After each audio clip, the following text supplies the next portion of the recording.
Okay, so let's see if this is going. We are starting our Metamorphosis assignment. This is your final assignment, and this is going to be your final instead of having a written test, so please do your best on this. Let's talk about what metamorphosis is. Metamorphosis is actually showing a gradual transformation from something into another object. For example, it could be something man-made, like a pair of scissors that turns into a shark.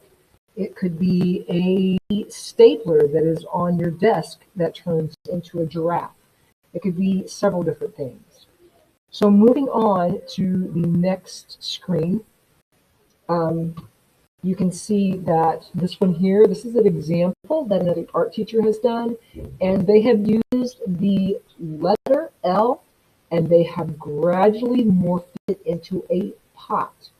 Now, once you have this metamorphosis done and you have at least 4 changes, you are going to decide what you are going to do this in. It can't be just left an outline.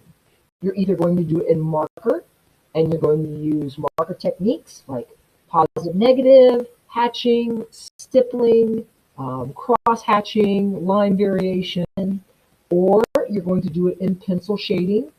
And as the pencil shading, we did that actually like with the shoe and the flower. So you're going to make things look three-dimensional. You're going to add cast shadows. You can also use hatching and stippling and such. You can do a painting one, and you just recently have done your abstract painting, so you can do it in watercolor. You can also, after you've done watercolor, you are going to add texture. You could add texture with marker. You could add texture with colored pencil. And then you see the final one here. This is actually watercolor and colored pencil combined. So these are some examples that you can do. Now, let's talk about how in the world do you morph a shape? Well, here are some examples. Take a circle.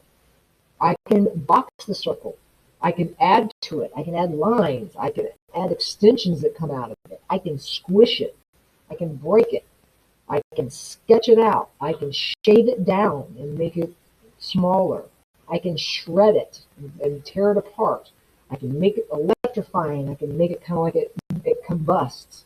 I can melt it, and I can pop it. There are several other different ways to do that. That's just to get you started there. And you can see some of the other shapes that we have on this next screen.